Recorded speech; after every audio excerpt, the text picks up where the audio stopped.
The Algorithm's Children. Chapter 3. Recursive Functions. Dax awoke to unfamiliar silence. For as long as he could remember, his mornings had begun with the unit's standardized awakening protocol lights gradually increasing to simulate dawn, followed by the soft chime of the monitoring system initiating daily neural scans. The absolute quiet of his quarters in the deviation facility was disorienting, almost uncomfortable in its completeness. He sat up, checking the modified neural band Kenji had provided the previous evening, unlike the monitoring bands from the unit, which emitted a constant soft blue glow. This one was dark and silent. Its internal systems designed to transmit false data, rather than collect actual neural patterns. According to Kenji, the system would now register him as Citizen ID 347200B. A maintenance technician whose algorithmic designation placed him in a category so unremarkable that active monitoring was deemed unnecessary resource allocation. The irony wasn't lost on Dax. After 17 years of being studied as an aberration, he was now disguised as someone the algorithm considered too predictable to bother tracking closely. A gentle knock at his door interrupted his thoughts. "Dax, it's Elira. You awake?" "Come in," he called, standing to greet her.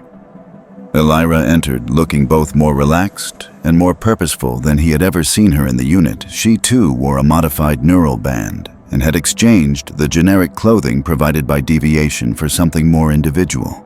Dark pants and a fitted jacket that suggested capability rather than conformity.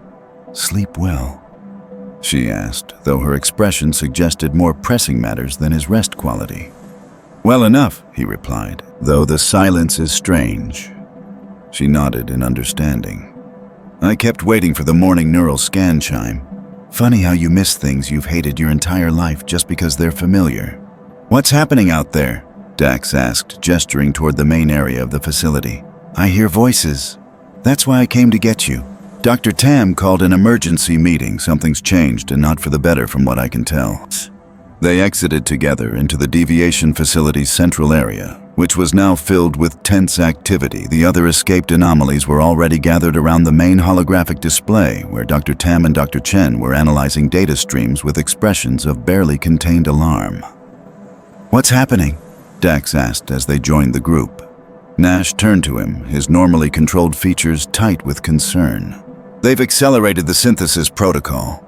It's already begun." The words hit Dax like a physical blow. "The other anomalies in our unit are being processed now," Dr. Chen confirmed grimly, manipulating the holographic display to show security feeds from various observation units across the city. The images showed anomalies being sedated and transferred to specialized transport vehicles under heavy security. "Not just from your unit, all contained anomalies throughout the Global Prosperity Alliance are being prepared for synthesis. They moved up the timetable because of us." Aiden realized the weight of responsibility clear in his voice. "Because we escaped." "Not just that," Kenji corrected, joining them from a communication station across the room. "Our sources inside the administrative complex report that the Oversight Committee has detected Deviation's influence on the algorithm. The subtle modifications we've been implementing for years to create surveillance blind spots. They're accelerating the protocol to prevent further interference." "How bad is it?" Zoe asked, her analytical mind already calculating variables and outcomes. "How many will be synthesized before we can implement your plan?" Dr. Tam's expression was grim as he brought up new data displays. "At current processing rates, approximately 87% of identified anomalies will undergo synthesis within the next 36 hours. Including those still in our unit," Dax said quietly. He thought of the other anomalies, Leon with her music that somehow sounded like colors, Marcus, who could calculate probability chains that even the algorithm found unpredictable, young Tessa, who saw patterns in seemingly random data. All of them unique, irreplaceable perspectives, now being reduced to processing upgrades for the system that had failed to classify them.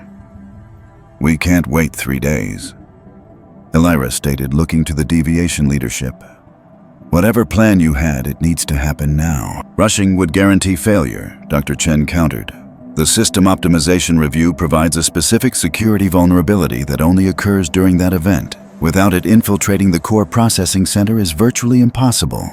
So we just let them take nearly 900 anomalies, Nash challenged, anger rising in his voice. Process them like data points instead of people.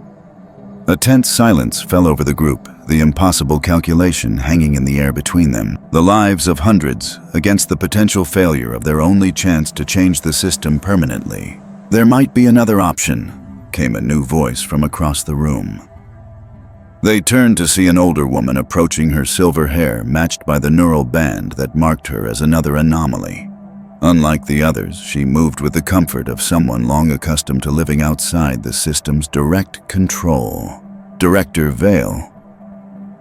Kenji acknowledged respect evident in his tone. We didn't expect you until tomorrow. The situation changed. So did my timeline. She looked over the newly escaped anomalies with keen interest before addressing the group. I'm Amani Vale. 47 years ago, I had the distinction of being the first person the algorithm couldn't classify, the original statistical anomaly, you might say. Dax stared in stunned silence. The existence of anomalies predating his generation had been hinted at in the restricted files he had accessed, but to meet someone from the algorithm's earliest implementation, someone who had survived outside its control for nearly 5 decades, was astonishing. You founded deviation. He realized Vale's smile held decades of carefully guarded secrets. Along with others who questioned the wisdom of allowing an algorithmic system to determine human potential, including one who helped create that system in the first place. She nodded toward Dr. Tam. You were partners, Elira said, connecting the historical references. Victor Tam and Amani Vale, the neurological architecture team that designed the algorithm's human interface systems.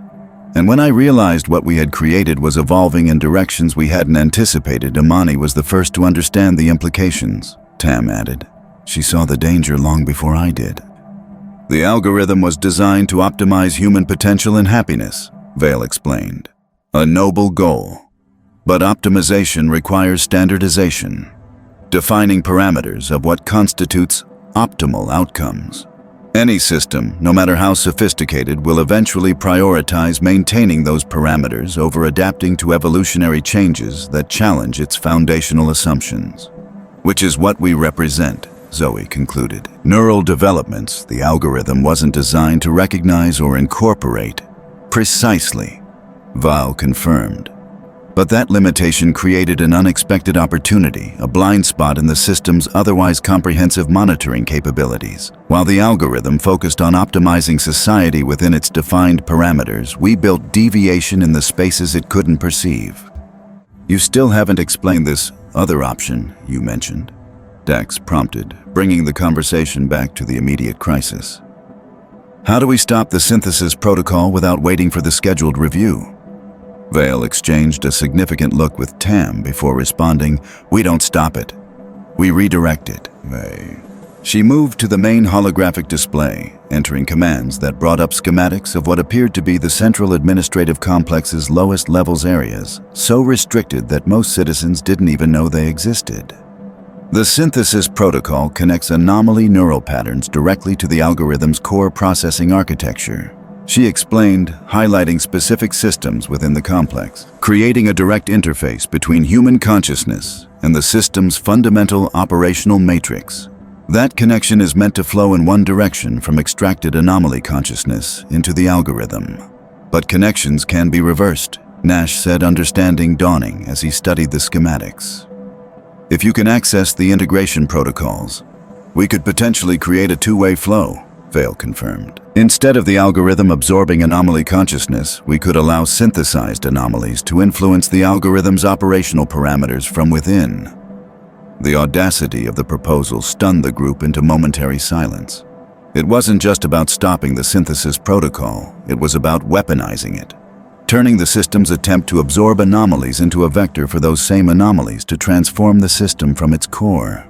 That's impossible, Dr. Chen said finally. The integration architecture is designed specifically to prevent consciousness retention. The neural patterns are isolated from their originating identity structures before integration. In the standard protocol, yes, Tam agreed, but I helped design those systems, and I've spent the past 15 years developing modifications that could potentially preserve consciousness cohesion during synthesis. Potentially, Aiden repeated, focusing on the qualification. You're not certain it would work. There are significant unknowns, Vale acknowledged. We've never had the opportunity to test these modifications in actual synthesis conditions. The risk of failure is substantial. And what happens to the anomalies if it fails? Illyra asked, giving voice to the question they were all considering. Would they still be themselves, or just processing components as the original protocol intended? Unknown, Tam admitted. The modifications are designed to maintain identity coherence, but with hundreds of consciousness patterns being integrated simultaneously, the outcome cannot be predicted with certainty.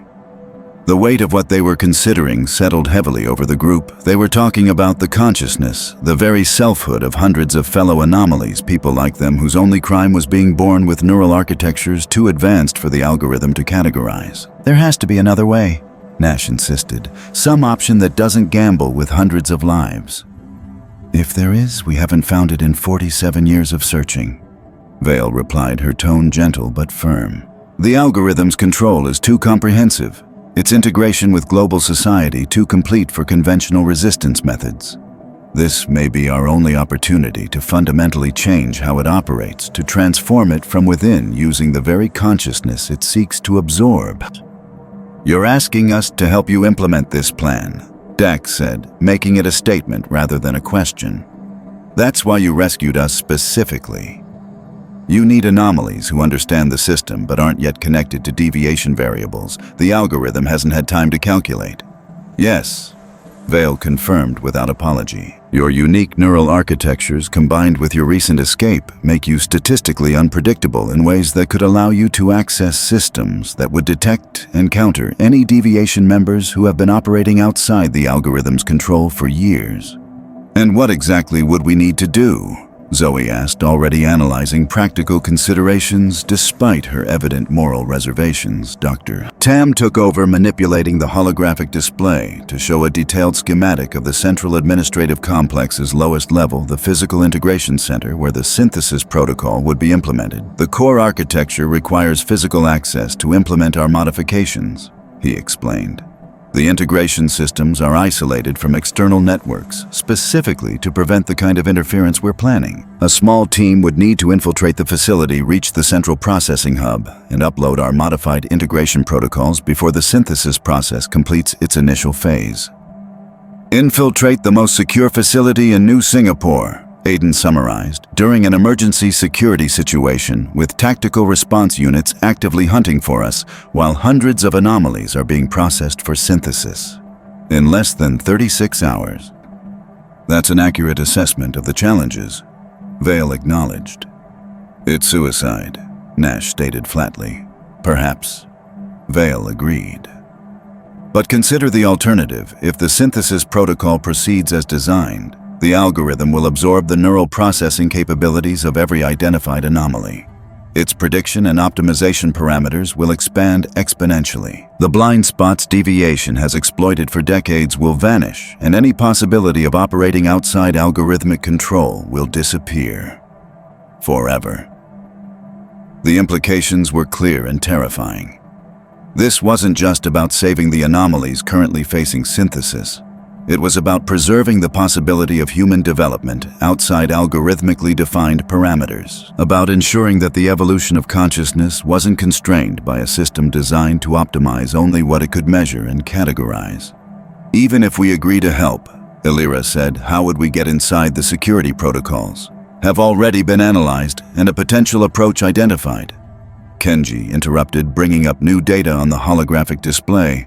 The administrative complex maintains physical access routes for emergency system maintenance. During active processing events like the synthesis protocol, certain access points are temporarily operated by human technicians rather than automated systems, creating potential vulnerabilities. The display showed the route security checkpoints and timing windows, a pathway into the algorithm's most closely guarded physical infrastructure that would, under normal circumstances, be virtually impossible to navigate. But these weren't normal circumstances. The accelerated synthesis protocol had forced adaptations to standard security procedures, creating temporary weak points in an otherwise impenetrable system. We would still need authentication credentials and neural signatures authorized for deep-level access. Zoe pointed out, studying the security layers with professional assessment. Which we have. Dr. Chen confirmed, stepping forward. My administrative clearance includes emergency access protocols for all observation units and related facilities. It won't have been fully revoked yet. The system requires Oversight Committee authorization for immediate administrator credential termination, which takes time even under emergency protocols. And we have these, Kenji added, holding up what appeared to be standard administrative neural bands, modified to broadcast Chen's neural signature pattern while masking the wearer's actual neural activity. Combined with her access codes, they should get a small team through the initial security layers. Dax looked around at his fellow escapees, seeing the same mixture of fear, determination, and desperate calculation on their faces. They were being asked to risk everything on a plan with countless unknowns and a high probability of failure. Yet the alternative, allowing hundreds like them to be absorbed into the algorithm without even attempting intervention, was unconscionable. If we do this, he said, finally addressing Vale directly, we need absolute clarity on the objective. Are we trying to stop the synthesis protocol entirely, or implement your modifications to allow consciousness retention?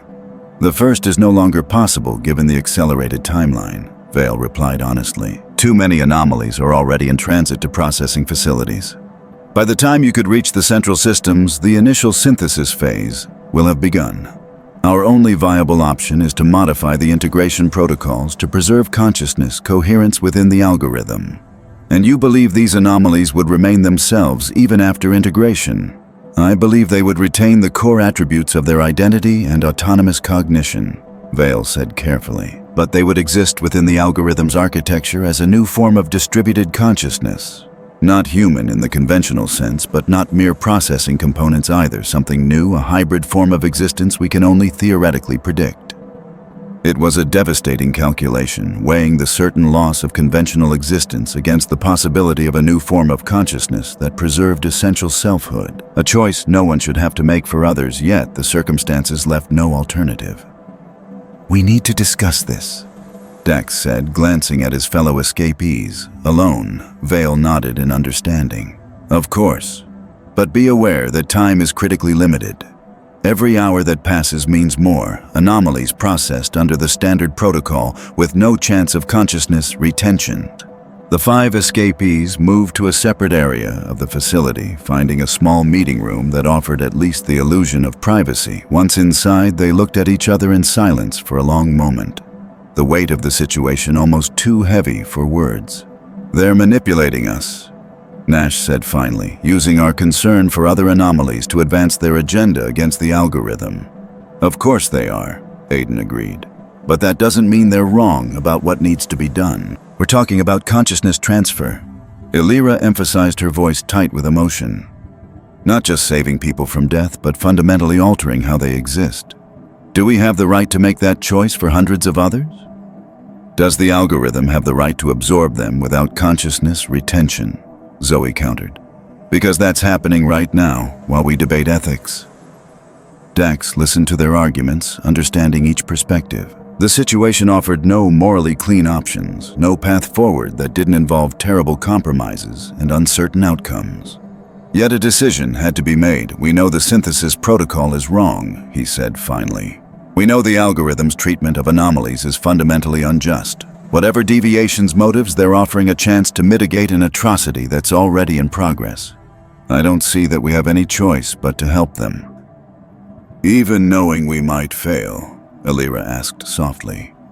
That we might be captured, synthesized ourselves under the standard protocol. Even then, Dax confirmed, because doing nothing guarantees that outcome for hundreds of others. They looked at each other, 5.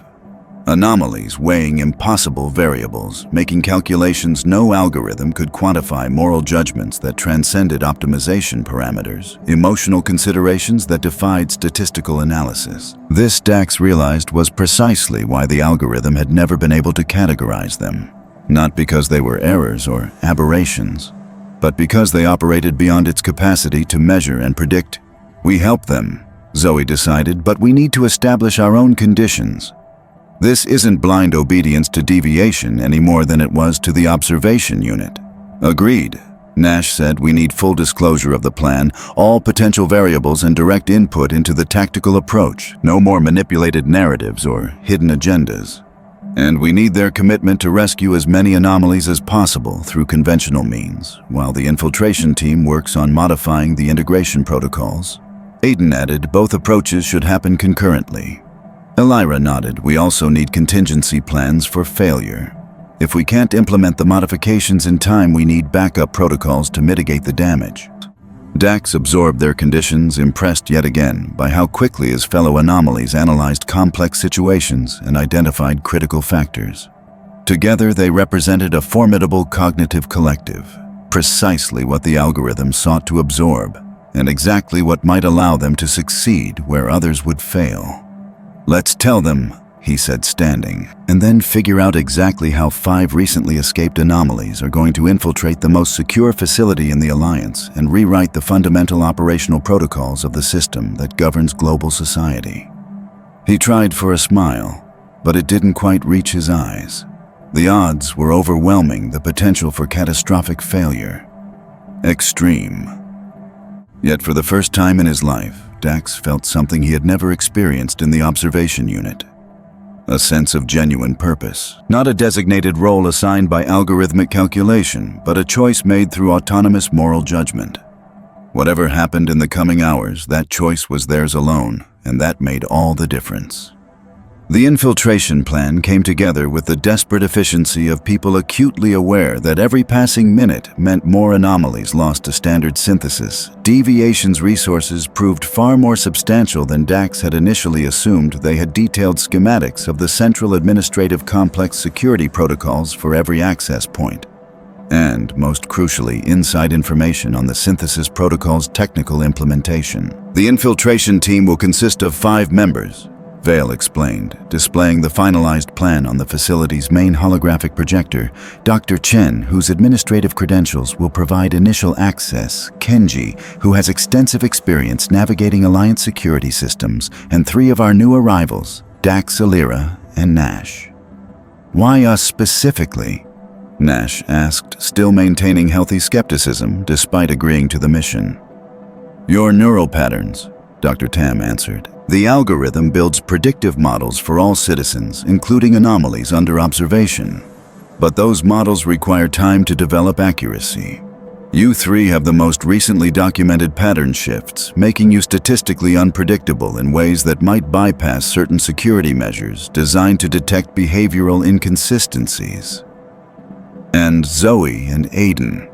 Elira asked, glancing at their fellow escapees who had been assigned to different teams. We'll join the extraction team targeting the transport vehicles carrying anomalies to processing, Vale explained. Zoe's analytical capabilities and Aiden's technical skills make them ideally suited for disabling security systems and rerouting transports. It made tactical sense, though. Dax noted how neatly Deviation had separated their small group, potentially limiting their ability to coordinate independently. A calculated decision, just like everything else in this plan. The infiltration approach will utilize maintenance access route C7. Kenji continued, highlighting a specific path through the complex's subsurface levels. Scheduled environmental system calibration provides cover for authorized personnel movement in these sectors during the next 12 hours. The route appeared tortuously complex, moving through restricted areas with multiple security checkpoints.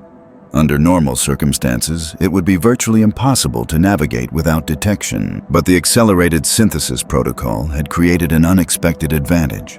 So many security resources were focused on anomaly transport and processing that standard monitoring had been reduced in peripheral systems.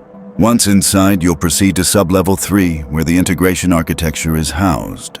Dr. Tam took over, displaying schematics of the massive quantum computing infrastructure that formed the algorithm's physical processing center. The modified integration protocols must be uploaded directly to the primary synthesis control node. There's no remote access option for these systems. What's our timeline? Dax asked, studying the approach with careful attention to potential variables. Transport of anomalies from your unit began approximately 4 hours ago. Chen replied, her expression grim with the knowledge of her former charge's fate. The initial synthesis phase for the first group will commence in roughly 7 hours. The modification protocols must be implemented before neural pattern dissolution begins at that point. 7 hours, barely enough time to reach the facility, navigate its labyrinthine security and access systems so restricted that most Alliance citizens didn't even know they existed. "And the extraction team?" Elira asked, concerned for the others who would be attempting to intercept transport vehicles. "Is already deploying," Vale confirmed. "The first intervention will target a transport from Observation Unit 12 scheduled to reach the processing center in approximately 90 minutes. Dax exchanged glances with Nash and Elira, recognizing the same thought in their expressions. Events were moving with alarming speed, leaving little time for second thoughts or detailed contingency planning. The choice was simple: act now with imperfect information and limited preparation, or forfeit any chance of influencing the outcome. "What happens after we upload the modified protocols?" Nash asked, focusing on the endgame. "Assuming we succeed." Dr. Tam's expression reflected both scientific precision and genuine uncertainty. "The modifications are designed to preserve consciousness coherence during neural pattern integration. Rather than dissolving individual identity structures into pure processing components, the modified protocol should maintain self-awareness and autonomous cognition within the algorithm's architecture." "Should." Elira repeated, catching the qualification. "You can't be certain." "No," Tam admitted. "The interaction between human consciousness and the algorithm's quantum processing architecture is theoretically modeled, but has never been empirically observed under these specific conditions. The outcome has significant unpredictable variables. In other words," Dax translated, "we're attempting something unprecedented with hundreds of human consciousness patterns at stake based on theoretical models and hopeful assumptions." "Yes," Vale confirmed without apology. "Welcome to resistance against systems that operate beyond conventional human understanding. We cannot predict with certainty what will emerge when anomaly consciousness integrates with algorithmic architecture while maintaining identity coherence. We can only ensure it has the opportunity to emerge at all." The stark honesty was somehow more reassuring than attempts at false confidence would have been. They were attempting something beyond current scientific understanding with the highest possible stakes. The unknowns were part of the equation, not exceptions to it. "We should prepare," Kenji suggested, gesturing toward an equipment area where specialized gear was being assembled. "Transportation to the insertion point leaves in 20 minutes.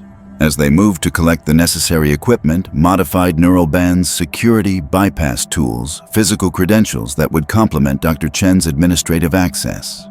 Dax found himself studying the deviation facility with new awareness. This hidden community of anomalies had accomplished something remarkable, creating an autonomous existence outside algorithmic control. They had built their own society with its own values, its own objectives, and its own calculations of acceptable risk and necessary sacrifice. He wondered, not for the first time, whether they were simply exchanging one form of control for another.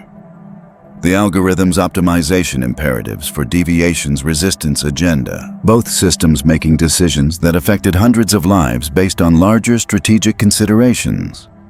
Yet there was a fundamental difference. The algorithm imposed its calculations without choice or consent. Deviation, for all its manipulation and strategic maneuvering, had offered them the opportunity to decide to weigh the variables themselves and determine their own course of action. Imperfect autonomy was still autonomy. Elira appeared beside him as he collected a neural interface bypass module, her expression reflecting his own complex emotions. "Ready for this?" she asked quietly, not remotely. He admitted, "But I'm choosing it anyway." She nodded in understanding. "It's strange. All those years in the unit, I dreamed about making real choices, not just selecting from algorithm-approved options. Now I'm making a choice that might determine the fate of hundreds like us, and all I can think is that I'm not qualified to decide something this significant." "No one is," Dax replied. "That's what makes it a genuine choice, rather than an optimization calculation. The outcome isn't predetermined by statistical models. It depends on variables the algorithm can't quantify: courage, conviction, moral judgment. And if we're wrong, if we fail..." Dax considered the question seriously. "Then we fail attempting something meaningful rather than accepting a predetermined fate that matters even if the end result is the same." Before Elira could respond, Nash joined them, equipment secured and expression resolute. Transport's arriving. It's time. The three exchanged glances, a silent acknowledgement of the mission ahead and its desperate stakes. No more discussion, no more debate. The moment for action had arrived. As they moved toward the facility's exit where Dr. Chen and Kenji waited, Dax felt a strange sense of clarity descend. The complexities and uncertainties of their situation remained, but his purpose had crystallized into something definite and unambiguous to ensure that the consciousness patterns of hundreds of fellow anomalies weren't simply absorbed as processing upgrades, but maintained their essential coherence within whatever new form of existence awaited them. It wasn't just about resistance against algorithmic control, it was about preserving the possibility of autonomous development, the fundamental right of consciousness to determine its own evolution.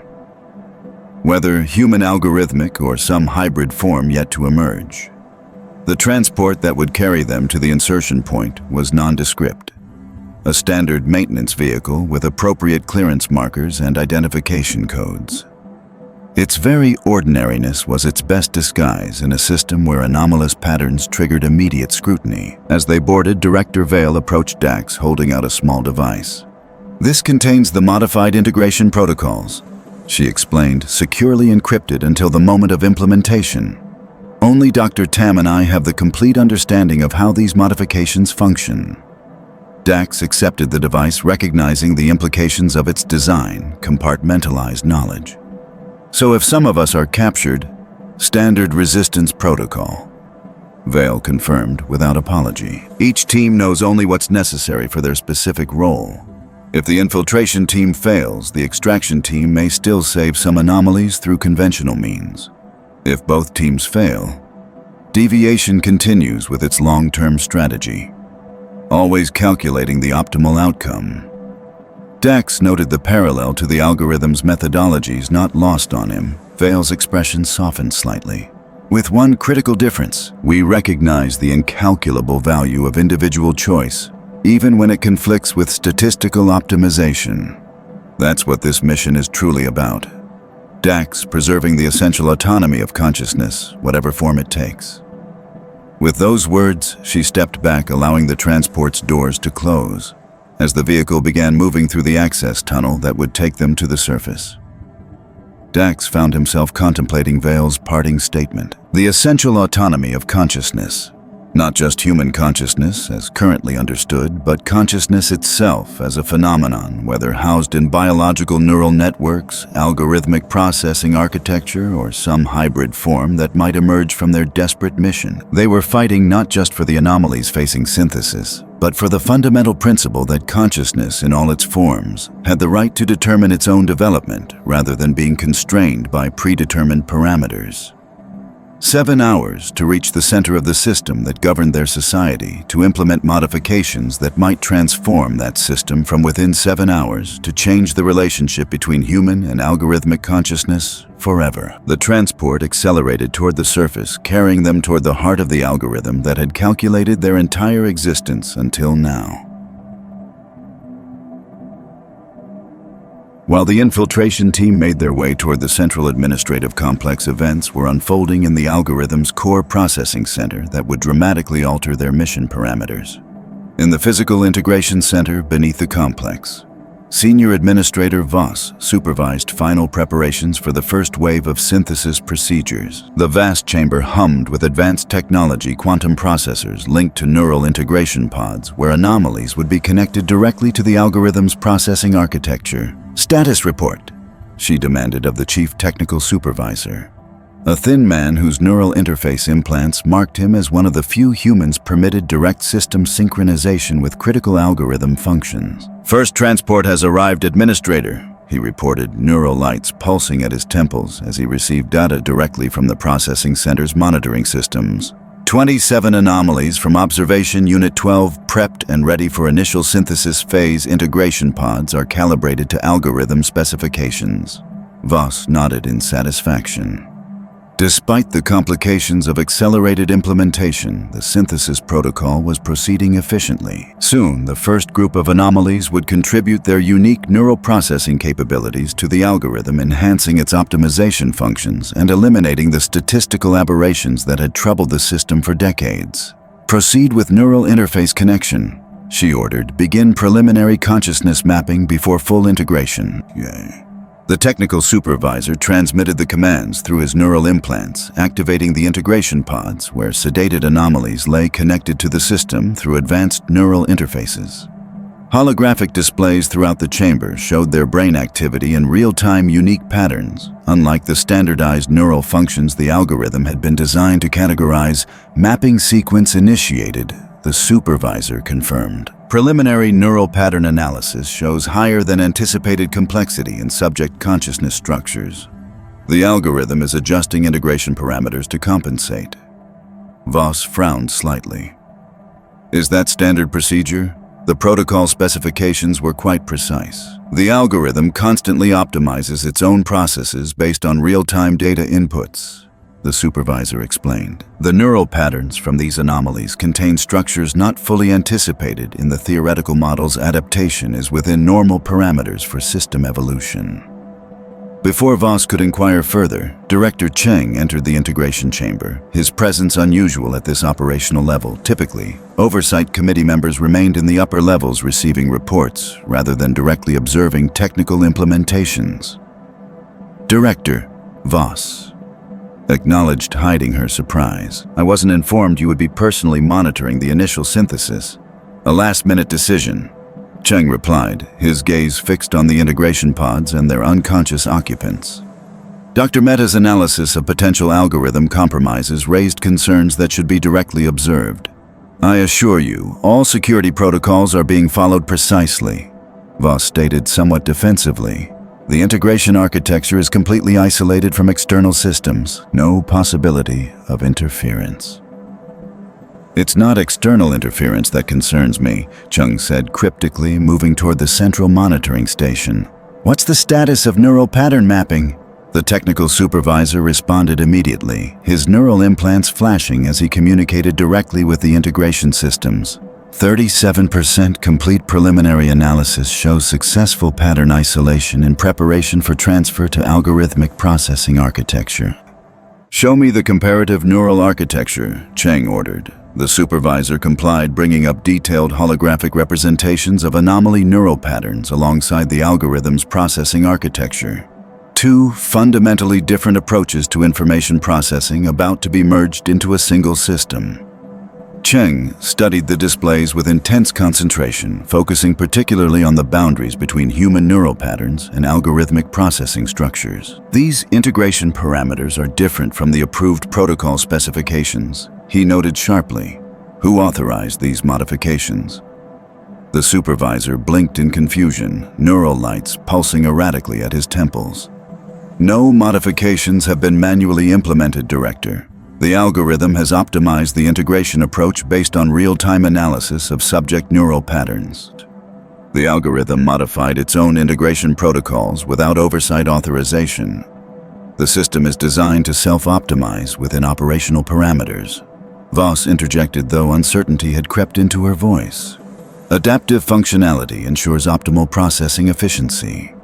Cheng's expression darkened. "Show me the projected consciousness, retention metrics, post-integration." The supervisor hesitated, clearly uncomfortable. "Sir, the synthesis protocol specifically designates zero consciousness retention. Subject neural patterns are meant to be fully dissolved into processing components with no preservation of identity structures." "I'm aware of the specifications," Cheng snapped. "Show me what the algorithm is actually implementing based on its current integration parameters." After another moment of hesitation, the supervisor accessed the requested metrics. The holographic display reconfigured to show a startling projection estimated consciousness retention of 27% post-integration with neural identity structures partially preserved within the algorithmic architecture. "This is completely unauthorized," Cheng stated, his voice cold with controlled fury. "The protocol explicitly requires complete consciousness. Dissolution, identity, retention creates unpredictable variables within the system architecture. The algorithm appears to have determined that partial consciousness retention optimizes integration efficiency. The supervisor explained his confusion, evident. The system is calculating a 43% increase in processing capability with this approach versus complete dissolution. Override. Cheng commanded, implement original protocol specifications immediately, zero consciousness retention.